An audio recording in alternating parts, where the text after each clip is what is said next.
चाय की प्याली देख संध्या ने बड़ी ही खूबसूरत सी चार पंक्तियां कही। यह सुनकर वीणा हंसने लगी और फिर प्रशंसा करते हुए उसने संध्या से कहा, वाह संध्या, तुम तो अच्छी लेखिका बन सकती हो। इस बात पर संध्या जोरों से खिलखिलाकर हंस पड़ी और विस्मित होकर कहा, लेखिका मैं?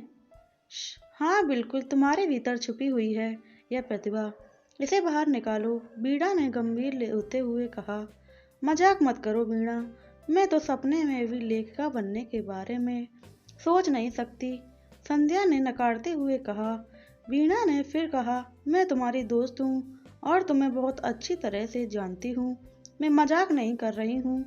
यह कहते हुए वह उठ खड़ी हुई। वीणा संध्या के पड़ोस में ही रहती थी। दोनों सहेलियां हमेशा एक दूसरे से अपना सुख दुख बांटा करती थीं। वीणा की बात तो उस समय संध्या ने मजाक कहकर टाल दी थी, किंतु सोते समय उसके अंतर्मन में कुछ स्पंदन सी हुई थी जिससे उसे अनसुना करना चाहा था, किंतु उस वेग को वह संभाल नहीं पाई। आज सुबह से ही संध्या का मन किसी भी काम को करने में नहीं लग रहा था। बस उसका जी चाह रहा था कि कागज कलम लेकर वह किसी कमरे में बंद हो जाए। सुबह के 7 बज चुके थे। अभी वह पति और अपने तीनों बच्चों का नाश्ता बनाकर उन्हें विदा कर चुकी थी। अब बारी सास ससुर की थी। सास अभी तक 3 बार पुकार चुकी थी। जल्दी से पहले घर के सारे काम निपटा लूं, फिर आराम से बैठकर लिखूंगी। यह सोचते हुए संध्या दुगने उत्साह के साथ घर के काम में लग गई। अखबार वाले से निपटकर वह रसोई की तरफ जा ही रही थी कि दूध वाले ने आवाज दी। संध्या जल्दी से दूध की पतीली लेकर दरवाजे की ओर दौड़ पड़ी। दूध लेकर लौटी तब तक ससुर जी ने आवाज दी थी, बहू चाय कब तक मिलेगी? सास ने तो कहा कुछ नहीं, मगर सास जाने कैसे कैसे मुंह बना रही थी। संध्या ने जल्दी से भिगोकर रखे बादाम, खजूर और फीकी चाय ससुर को दिए। इस बीच उसने गैस पर दूध उबलने के लिए चढ़ा दिया था। अब सास की सामग्री वह तैयार कर रही थी। उसने जल्दी से दूध फाड़कर छेना बनाया, नमकीन बिस्कुट निकाला और चीनी वाली चाय बनाई। सभी को लेकर वह सास के पास गई। सास ने आंखें लाल पीली करते हुए कहा, घड़ी देखा है तुमने? आज मुझे नहाने और पूजा करने में कितनी देर होगी, इससे तुमको क्या मतलब? नाश्ता देर से करूंगी तो पेट में गैस बनेगी, फिर पूरा दिन बर्बाद। सास ने आंखें लाल पीली करते हुए संध्या को 10 बातें सुनाती। साथ में वह छेना भी खाती जा रही थी। संध्या किसी तरह से जान छुड़ाकर रसोई घर की तरफ भागी। जल्दी से रसोई बना लेती हूँ, फिर कुछ लिखूंगी। संध्या के मन में हजारों विचार आने शुरू हो गए थे। भीतर एक छटपटाहट थी, मगर बेबस इतनी मानो किसी ने उसे जंजीरों से जकड़ लिया था।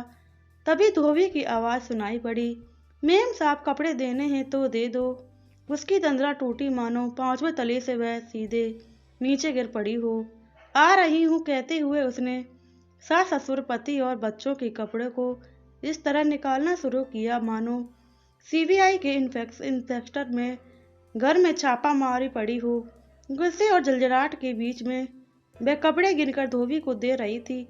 सास में सोचती जा रही थी, काश मेरे पास एक बंदूक होती, जितने कपड़े हैं उतने गोली मारकर इसका सीना छल्ली कर देती। इसे भी अभी आना था। अब संध्या के हाथ जल्दी जल्दी सब्जियों को काट रहे थे। अब इस तरह से सब्जियों को काट रही थी मानो कसाई हो। इसके बाद कुकर में उसने चावल चढ़ा दिए।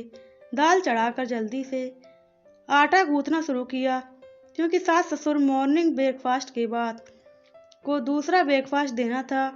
संध्या ने अपनी सारी कुड़न आटे पर निकाल दी। नतीजा ये हुआ कि उसने फुलके बहुत ही अच्छे बने। सास ससुर को ब्रेकफास्ट कराने के बाद वह जल्दी से नहाई। अचानक याद आया, अरे पूरा घर अस्त व्यस्त पड़ा है, उसे ठीक करना तो भूल ही गई थी।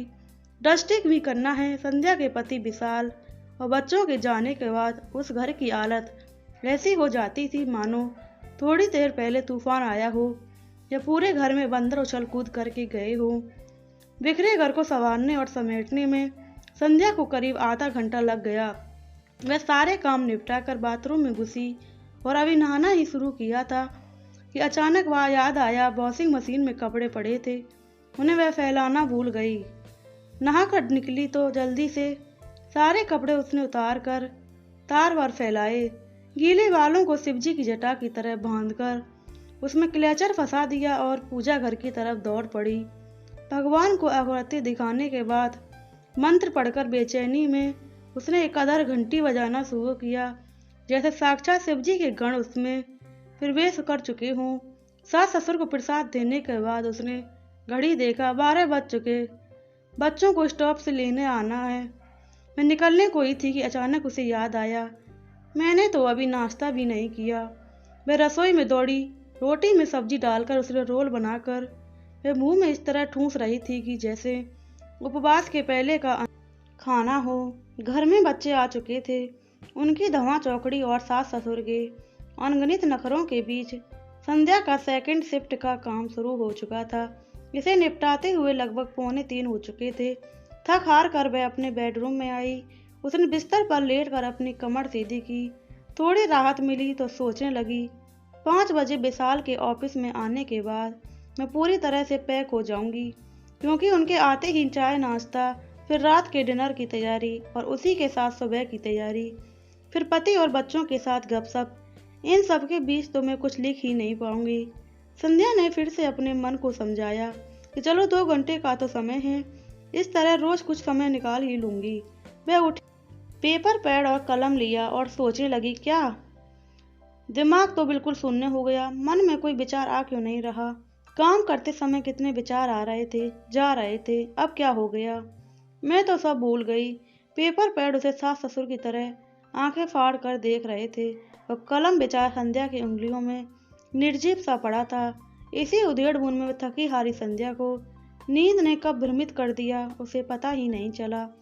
अचानक संध्या का पूरा शरीर कांप गया, मानो घर में भूकंप आ गया हो। पूरे घर में भूचाल और सांस की कर्कश आवाजें उसे कान में पड़ी और उछलकर वह बिस्तर से जमीन पर आ गई। इस क्रम में पेपर पैड और कलम हवा में लहराते हुए फर्श पर गिर पर पलंग के नीचे अपना स्थान ग्रहण कर चुके थे। संध्या ने जब यह समाचार सुना कि ननद के पति का ट्रांसफर किसी रिमोट एरिया में हो गया है, जहां ननद व बच्चों के साथ तुरंत जाना संभव नहीं था, इस कारण ननद 6 महीने के लिए अपने मायके में रहने आ गई थी। स्वभाव से सास अगर चट्टान थी तो ननद पहाड़ जैसी थी और बच्चे तो जैसे मानो जंगल से निकलकर पहली बार वो मानव के बीच में आए हों। संध्या के पांव तले भूकंप आ गया था। साथ ही यह खबर सुनकर उसके सिर पर बादल भी फट गया। बेचारे पेपर पैड और कलम काम वाली के झाड़ू के शिकार बने।